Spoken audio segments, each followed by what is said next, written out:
algumas perguntas. Vamos lá, 10, hein? Pode anotar. Primeiro, quem aqui sabe que era pecador e carente da glória de Deus? Você sabe disso? Ó, tem que levantar a mão, viu? Quem aqui sabe mesmo, que o salário do pecado é a morte ou a separação eterna de Deus? Sabia disso também? Quem aqui tem plena consciência de que o cumprimento da lei jamais poderia salvar alguém, porque simplesmente a gente não é capaz de cumprir a lei? Quem aqui já descobriu que não consegue cumprir a lei de Deus? Eu já descobri também. Quem aqui tem ciência de que Cristo morreu por nós quando nós ainda éramos pecadores e inimigos de Deus? Ou você acha que Jesus morreu pelos bonzinhos? Quem aqui tem certeza absoluta de que nós somos justificados? Tá rindo de quê? Ok, eu não sei o que é engraçado. Que nós somos justificados, ou seja, que a nossa conta é rasgada, né? Diante de Deus, por causa do sangue de Jesus derramado por nós. Amém?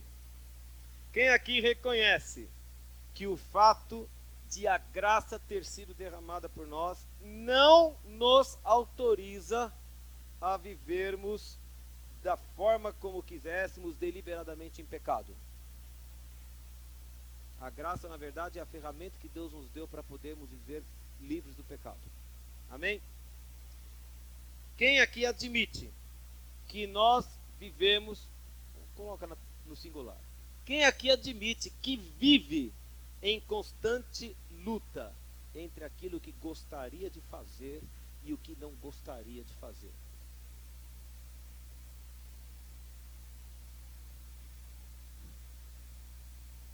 Quem aqui já descobriu que só... Deu cãibra. Quem aqui descobriu que somente pelo controle do Espírito Santo é possível dizer não ao pecado e ter os benefícios da vida ressurreta de Jesus em sua vida?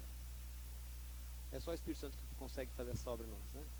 Ó, tá acabando a prova, você está indo bem. Quem aqui sabe, que tem convicção de que tudo isso faz parte de um plano incrível de Deus, que na verdade é uma manifestação maiúscula da sua sabedoria, da sua soberania, né? E que por esse plano, Deus não somente não anulou a aliança que ele tinha com Israel, como ele estendeu a salvação aos gentios, que éramos nós. Quem aqui tem plena consciência de que essa obra maravilhosa de Deus em nós não precisa ser algo meramente para o futuro, mas ela pode começar agora mesmo? Muito bem, já cobrimos Romanos capítulo 1 capítulo 12. Pronto, Carol, pega essa aí. Hashtag pega essa e pode mandar tudo isso aí em um dia só.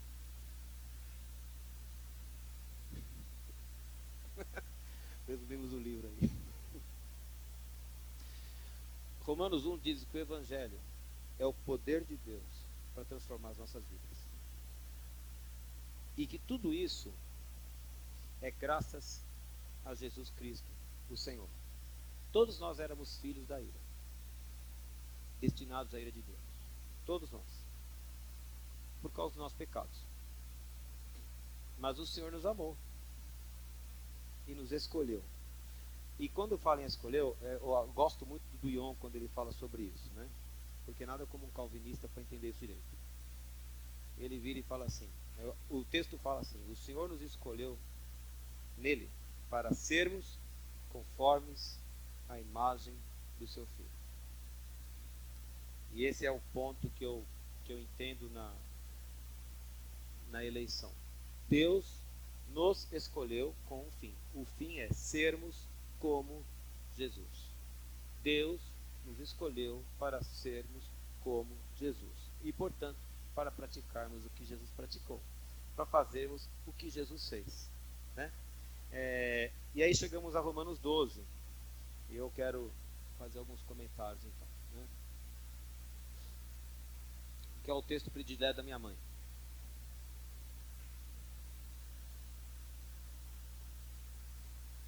Romanos 12. E nós vamos ler aí os versículos 1 a 8.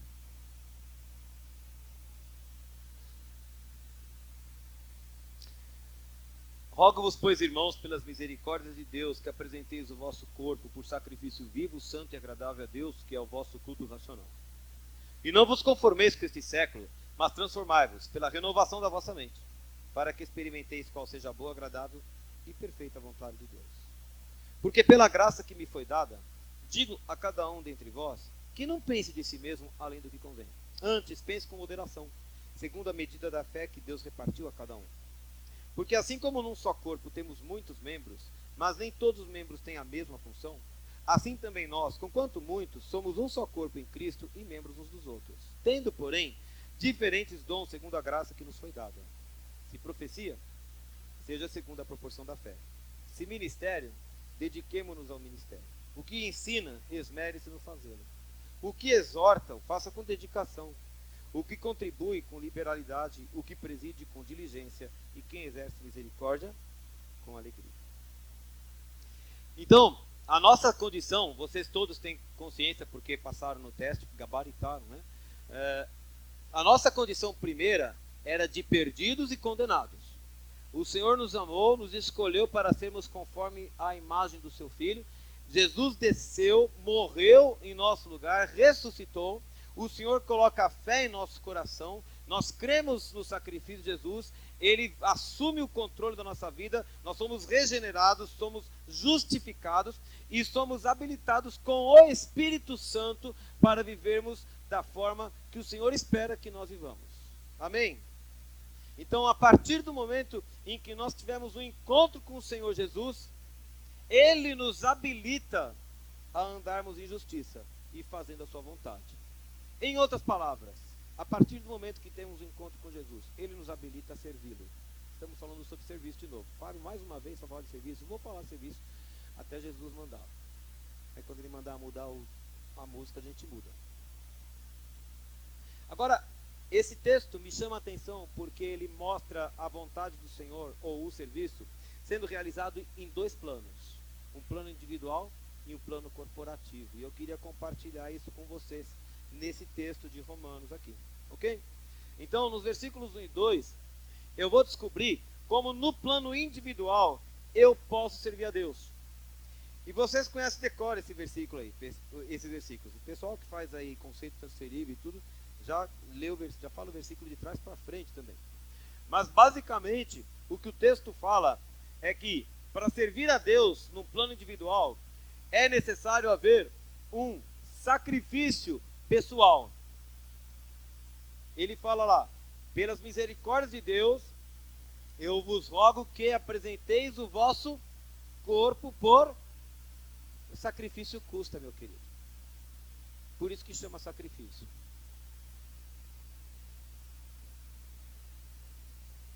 É um sacrifício mesmo. Você põe ali no altar e acabou. Pronto. Acabou a vontade, né?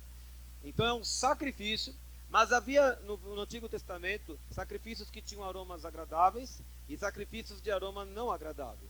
O sacrifício de aroma não agradável era o sacrifício pelo pecado. E esse a gente não pode fazer. Jesus já fez por nós uma vez por todas. Amém? Mas havia o sacrifício de aroma agradável, que era a consagração, que era a santificação, que era a oferta. A oferta que a gente faz aqui, tudo isso tem aroma agradável. E ele fala assim, apresente o vosso corpo por sacrifício vivo, santo e agradável a Deus. Então, ele está falando o seguinte, como é que você serve a Deus no plano individual? Oferecendo-se corpo, alma e espírito, voluntariamente ao Senhor. Eu estou aqui, Senhor, para o Senhor me usar como o Senhor quer. Então pode ser que Deus peça que você bata na porta do seu vizinho da frente. Pode ser que o Senhor peça que você evangelize alguém na condução. Pode ser que o Senhor te leve a orar por alguém.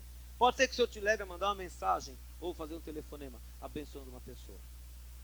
Pode ser que o Senhor te leve a vir a esse lugar e orar aqui e interceder pela igreja.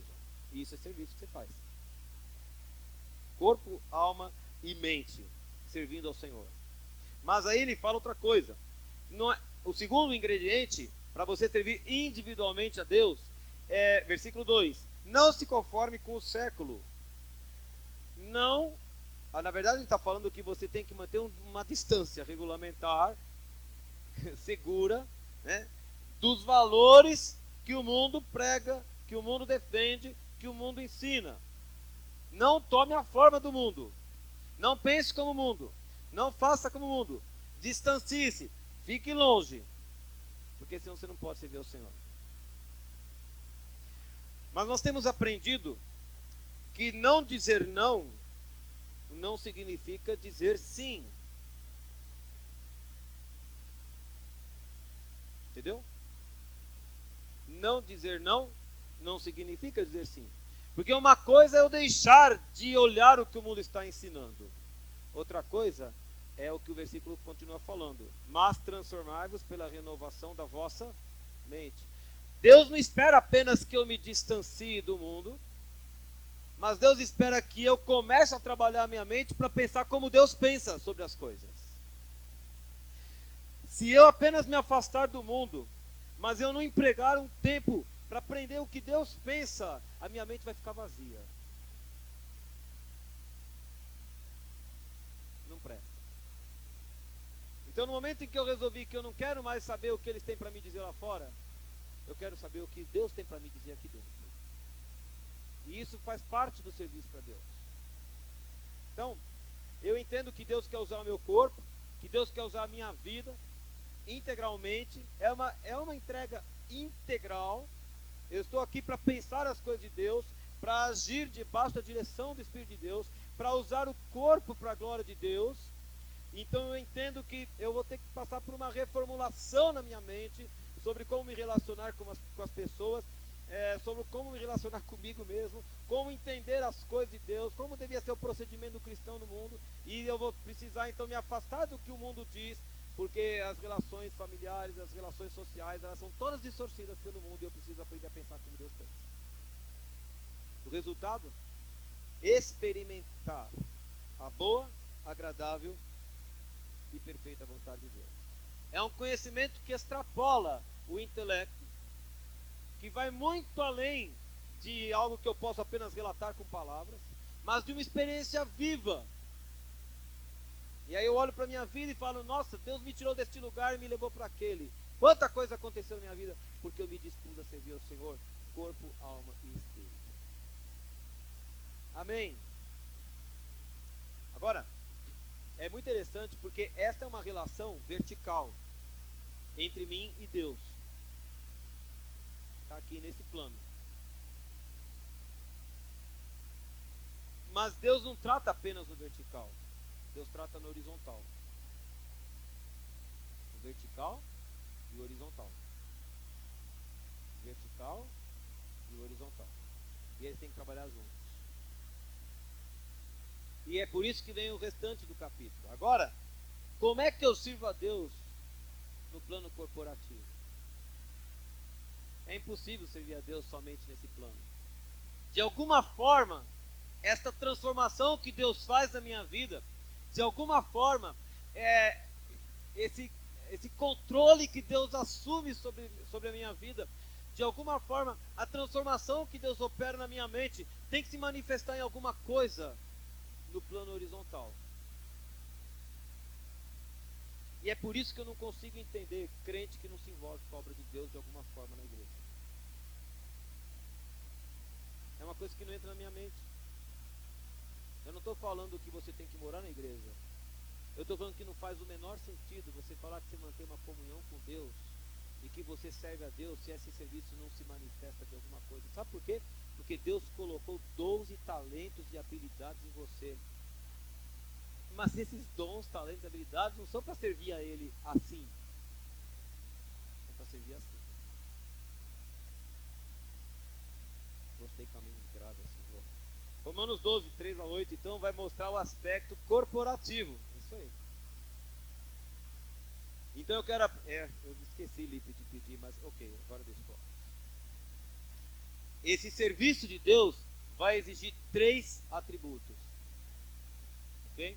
Esse serviço corporativo vai exigir 3 atributos. 1.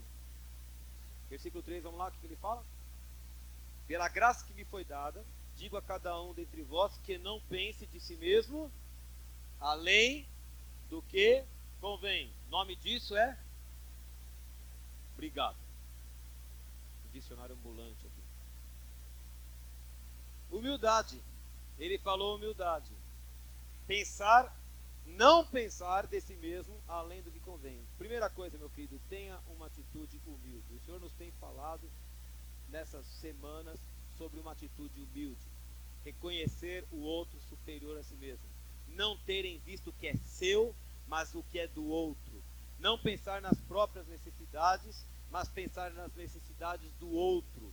E investir a sua vida para cobrir as necessidades alheias.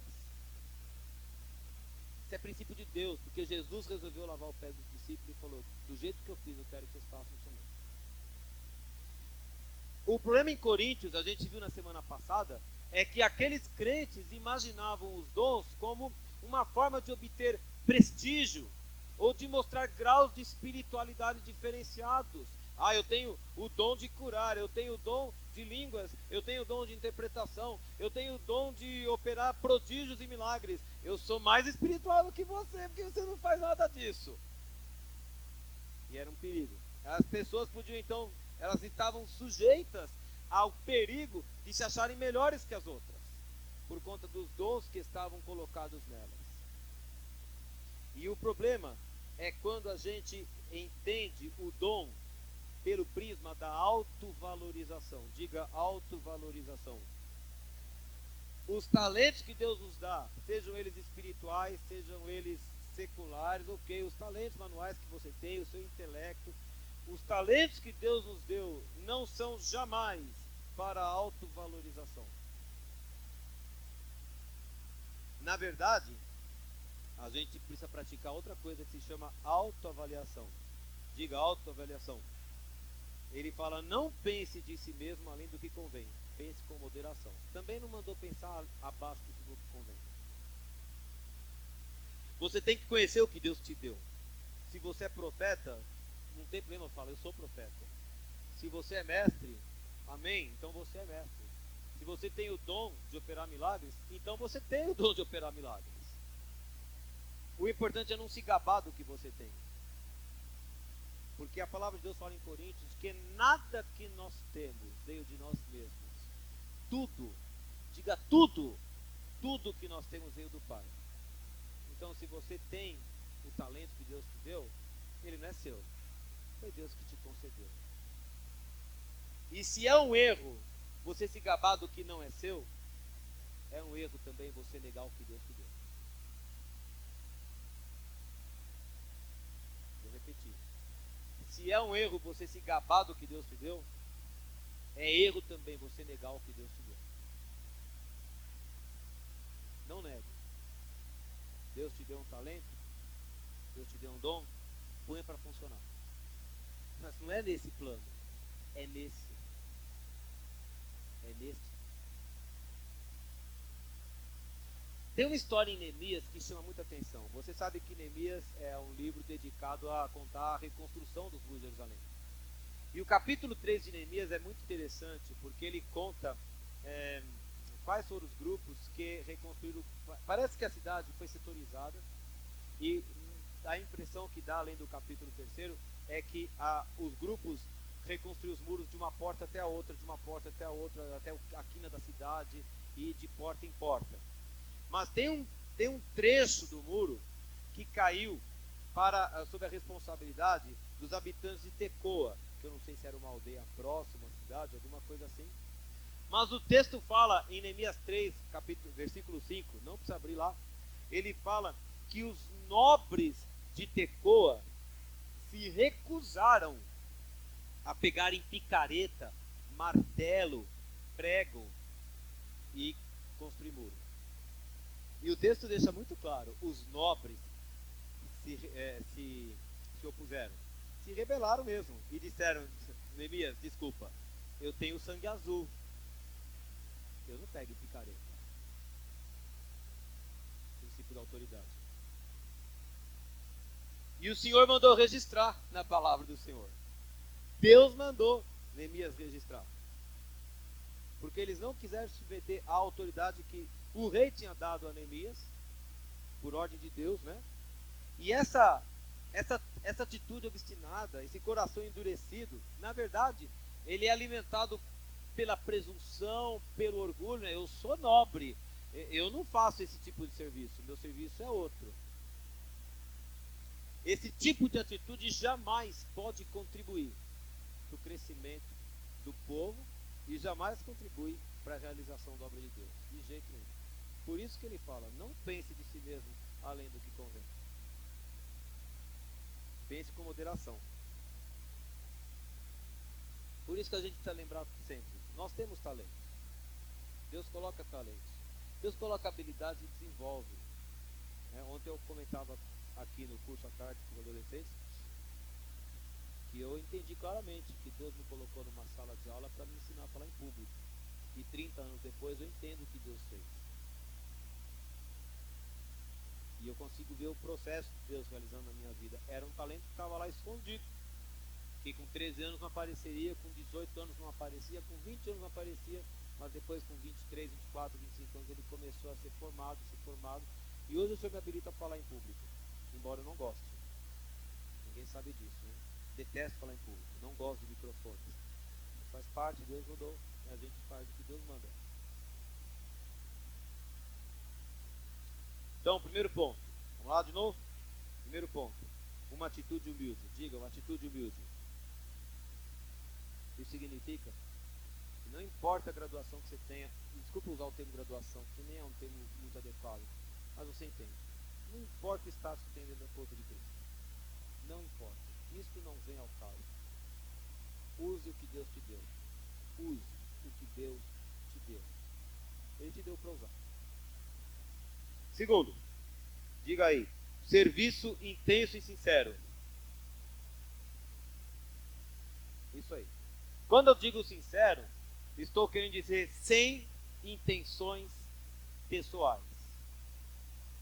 Porque eu posso servir a Deus na casa do Senhor com intenções pessoais. Eu posso servir muito a Deus aqui para ser visto. Eu posso servir a Deus para ser notado. Eu posso servir a Deus para falar assim, ó, daqui a 5 anos eu vou ser sei lá o que aqui dentro. Cuidado, porque Deus vê o coração. Sirva a Deus porque você serve a Deus. Sirva a Deus porque Ele te deu dons para servir a Deus. Sirva a Deus porque Ele te capacitou para isso. Não sirva a Deus esperando nada dos homens, porque nós não temos nada para te oferecer. Sirva a Deus porque você serve a Deus. Amém? E aí então tem uma lista de capacitações. O pessoal dos jovens deve lembrar que a gente fez um estudo sobre isso lá, né, na Itaqueri ainda, falamos desses dons. Não sei se vocês se lembram, a gente fez um quadrinho. Eu não vou ficar estudando dom por dom agora, ok?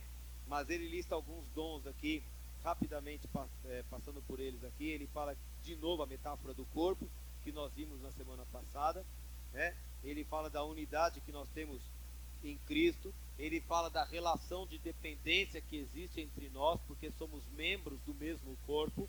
E aí ele fala de diferentes dons a partir do versículo 6. Ele fala de profecia, ele fala de ministério ou serviço, se você preferir. Versículo 7 ainda fala de ensino. Versículo 8 fala de exortação. Algumas traduções dizem encorajamento.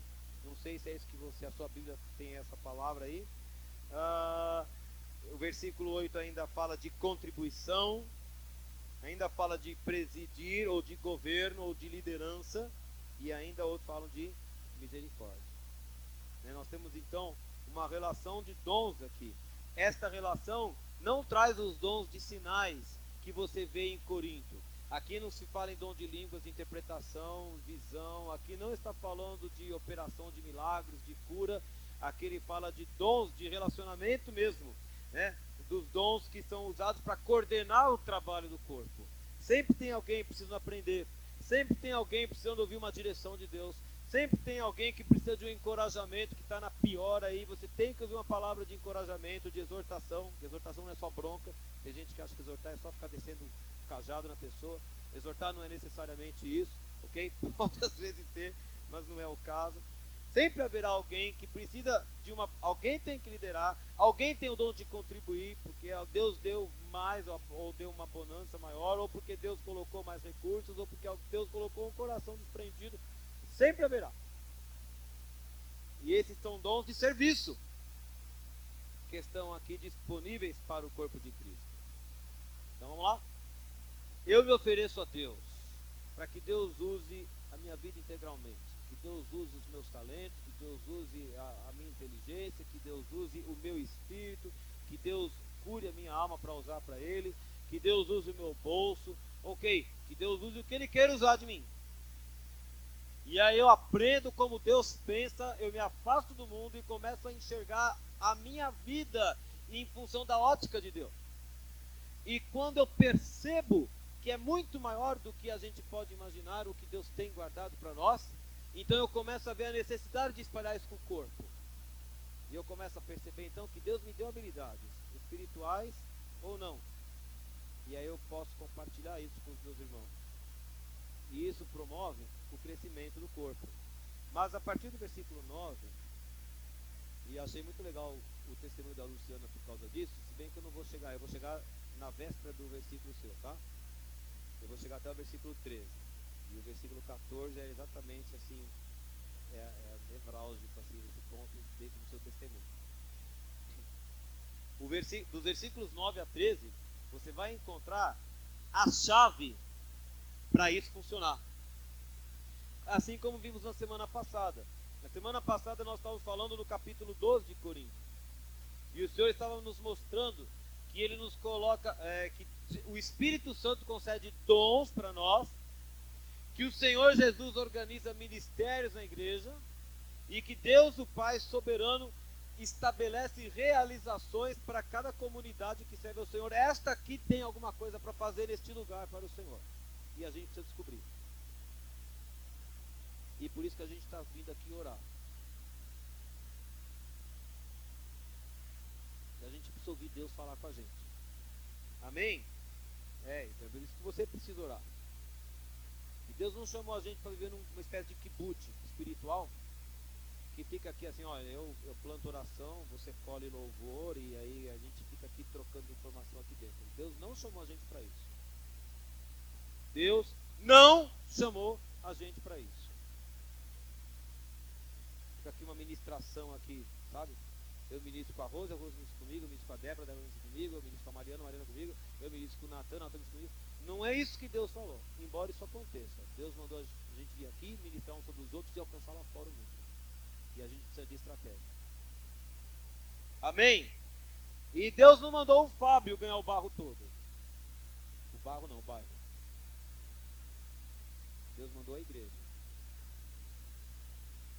Mas para isso acontecer, lá em Coríntios, nós caímos no capítulo 13. O Paulo fala assim, eu mostro um caminho sobremodo excelente. Ainda que eu fale a língua dos anjos, até se eu não tiver amor. Eu só vou começar a servir aos meus irmãos quando eu entender que eu não sirvo para interesse próprio. Eu não sirvo meu irmão por causa daquilo que eu posso ganhar. Eu não sirvo ao meu irmão por causa daquilo que eu posso receber dele. Eu não sirvo ao corpo de Cristo por causa da posição em que o corpo de Cristo pode me colocar. Eu sirvo ao Senhor por causa do Senhor. Eu sirvo ao corpo porque ele é de Cristo. Ele é de Cristo. Isso é muito sério. E aqui, Paulo, em Romanos, traz de novo o mesmo elemento. Versículo 9. Do que ele está falando? Como é que começa o versículo 9 de Romanos 12? O amor. É o amor ágape. É impossível praticar esses dons aqui. A profecia, o ministério, o dom de serviço, né? Eu espero que tenha alguns com dom de serviço que me ajudem a levantar armário na quarta-feira. Só tudo indireto aqui. O ensino, o encorajamento, a exortação, a contribuição, a liderança, a misericórdia, buscar o bem do outro. Essas coisas ganham potência e valor e eficácia quando elas são alimentadas pelo amor de Deus. Eu ainda vou descobrir que não acontece. E aí então, gente, é uma leitura rápida, bem rápida, tá? Entre os versículos 9 e 13, vou mostrar alguns aspectos que deveriam reger as relações entre os crentes. Eu queria que, estamos chegando já no finalzinho, tá? Eu queria que você observasse comigo, e eu não vou me estender muito, porque não é esse o foco hoje. Vamos lá. Então, o versículo 9 começa falando: o amor seja. Então, vou começar assim: ame de verdade. João fala assim: não amemos somente de palavra, mas de fato e de verdade. Para de dizer que você gosta da pessoa, que você gosta do seu irmão, que você ama a igreja. Faça algo. Tem uma coisa que me irrita muito é ler em rede social: tamo junto, tamo junto, tamo junto. TMJ, TMJ. Mas na hora que você precisa das pessoas, tá todo mundo longe. Tamo longe, tamo longe, tamo longe. Para com isso, meu. Ou tamo junto ou tamo longe. Eu acabei. Essa decisão você tá longe. Tamo junto, sabe? É? Vamos ver quarta-feira. O que eu tô falando?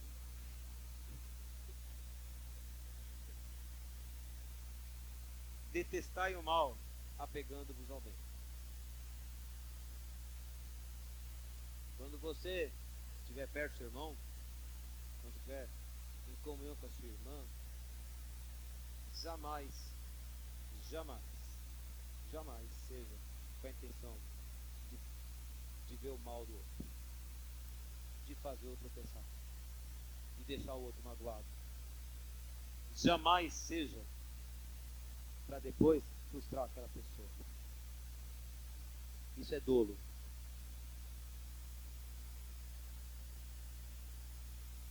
Isso é dolo. Não faça isso. Aproxime-se sinceramente. Não está dizendo para não se aproximar das pessoas. Está falando para se aproximar do jeito certo. Quem aqui já se sentiu aproveitado na vida? Assim, nossa. E depois, né, quando você vê a pessoa vir as costas, quem aqui já passou por isso? Jamais faça isso, em nome de Jesus. Versículo 10.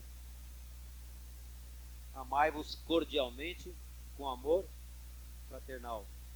Devoção mesmo. Amar de verdade. Né? Depois, preferindo-vos em honra uns aos outros. Amar com humildade. Com humildade. Versículo 11. No zelo, não sejais remissos. Sabe assim, ele está falando para você não amarelar. O zelo significa o seguinte: que se eu encontrar aqui, sei lá, eu sou o pai da Lia, mas vamos lá, se eu visse a Lia, não porque é minha filha, mas se eu visse a Lia andando num caminho perigoso, num caminho tortuoso, numa atitude que não devia ser, como irmão, não estou falando como pai, tá? Estou falando como irmão. Meu papel é chegar, irmã, não é desse jeito não. O Vitor ontem foi magistral, assim, ele vira aqui, ele fala assim: você vem prestar culto aqui para Deus, e daqui a pouco você fala: nossa, eu tenho aqui, e tenho mesmo, gente, olha só, peraí, nossa, eu tenho uma mensagem aqui no Instagram agora, e tenho mais 3 no WhatsApp. Peraí, deixa eu ver rapidinho.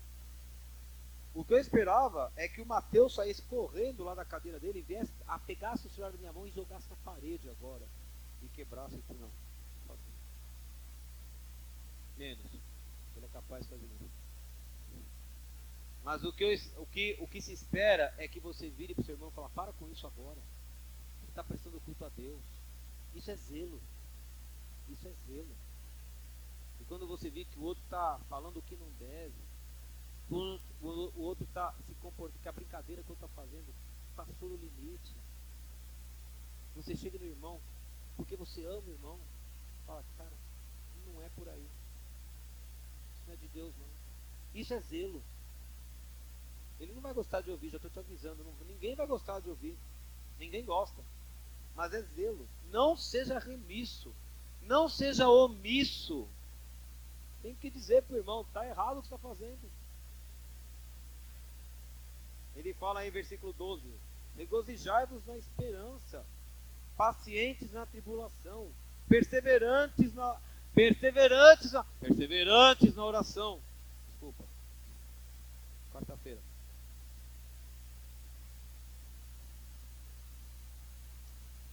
O Senhor está nos chamando para orar. Dia a dia Ele tem nos chamado para isso, né? E aqui a ideia é de apoiar mesmo. Você está feliz?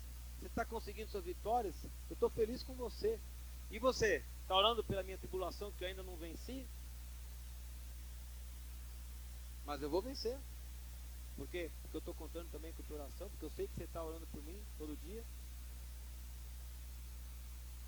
Versículo 13: compartilhai as necessidades dos santos, praticai a hospitalidade.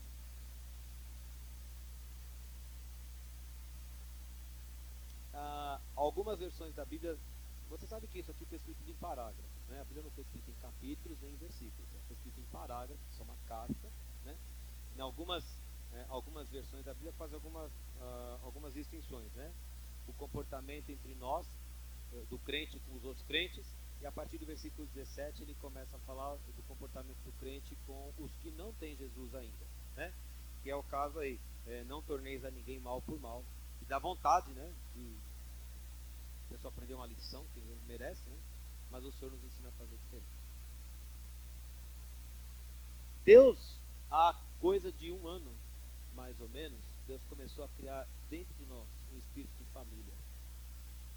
E muitos de vocês falaram isso. Nós trouxemos isso, algumas palavras lá na Moca ainda. Nem estávamos nesse salão. Você lembra, Marli? E Deus colocou isso. Foi Deus quem fez.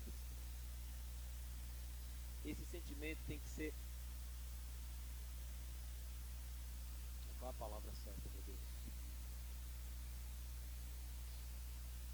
Ele precisa ser alimentado, estimulado.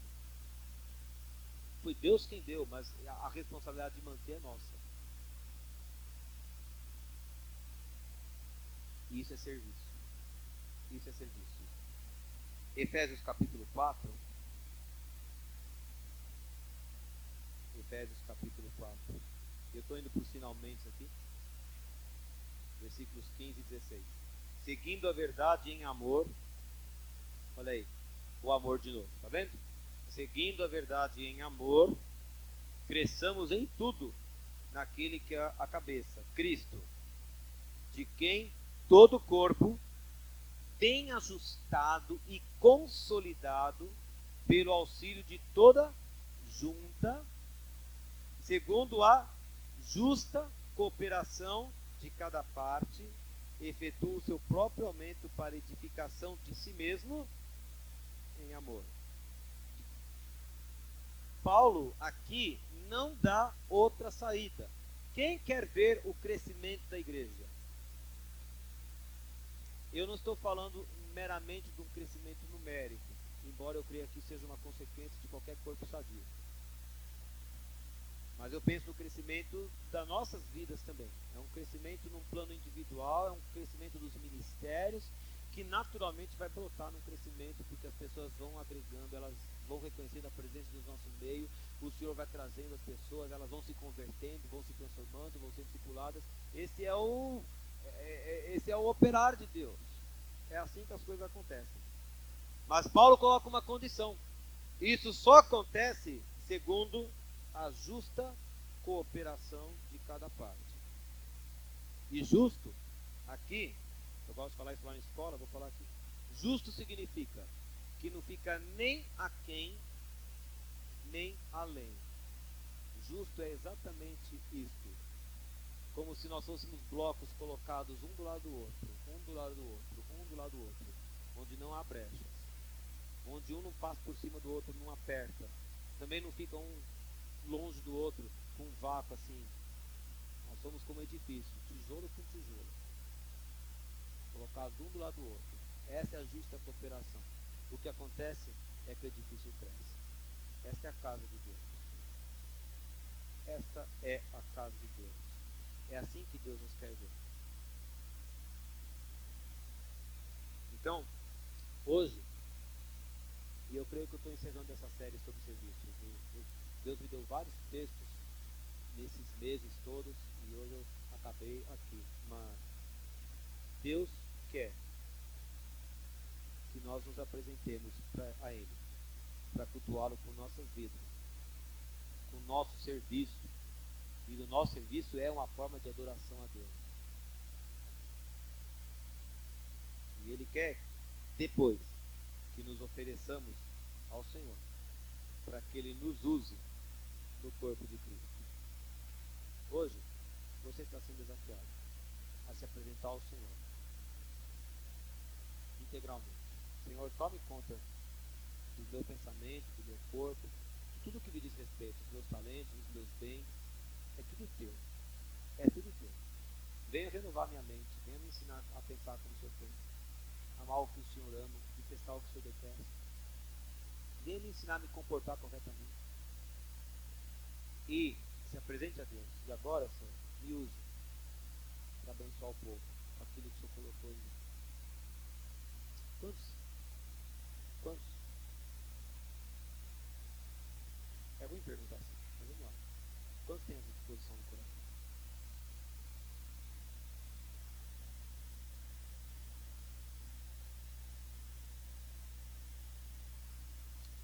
Eu creio que Deus está perguntando mesmo hoje.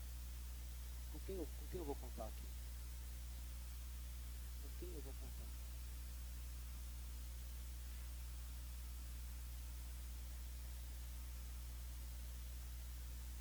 Sabe, outro dia eu estava conversando com um irmão. Eu já ouvi, na verdade, de dois irmãos. E um comentário que eu acho tão pertinente, mas ao mesmo tempo, enfim, não importa. Um comentário assim: sabe, Fábio, eu não consigo entender meu lugar dentro da igreja. E é triste quando a gente escuta isso de gente da liderança da igreja. Porque se você chegou hoje, ou se você entrou aqui a semana passada, ou se você está aqui na igreja há 2 meses, eu posso entender que você fale: Fábio, o que você está precisando fazer aqui? Mas se Deus te colocou na liderança da igreja, você ainda não sabe o que você tem que fazer? É uma coisa que não entra na minha cabeça. Deus não vai colocar todo mundo para pregar aqui no púlpito.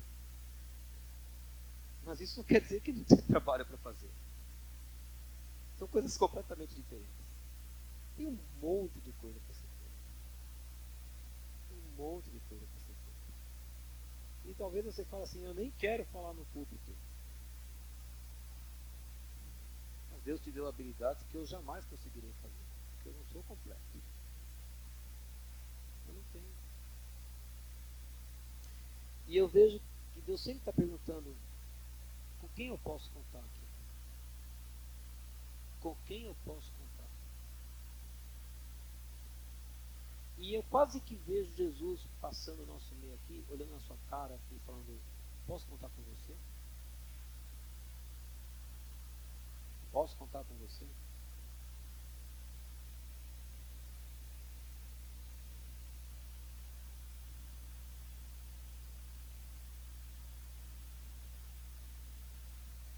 Paguei o preço da minha vida por você, eu posso contar com você agora? Eu quase ouço Jesus falando isso. Ficou solene aqui, né?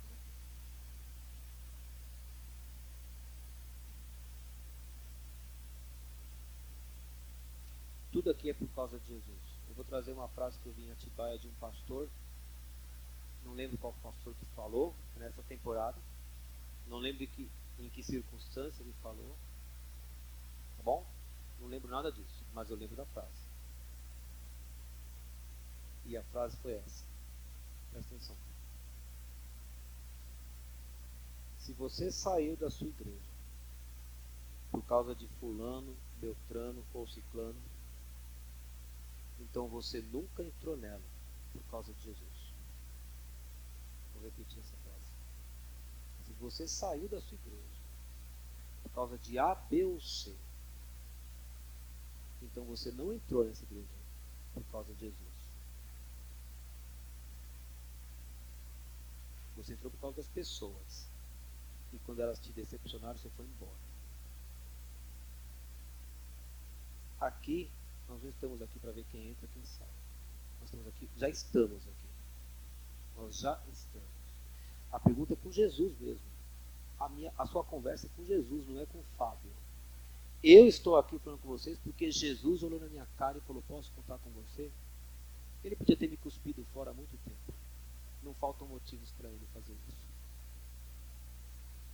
Mas ele não desistiu de mim. E também não desistiu de você. Ele nunca desiste. A pergunta dele é: posso contar com você?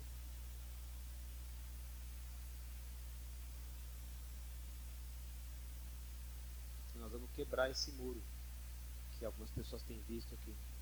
Esse muro que nos tem impedido de alcançar as coisas maiores de Deus. Que nós temos levantado porque a gente ainda olha muito para o lado e olha menos para Jesus. Em nome de Jesus. Em nome de Jesus. Eu nem sei o que orar, porque ficou sério demais. Ficou muito mais sério do que eu pensava que ia ficar. E eu estou até com temor mesmo, porque Deus está nessa casa. Jesus está aqui hoje. Ele está.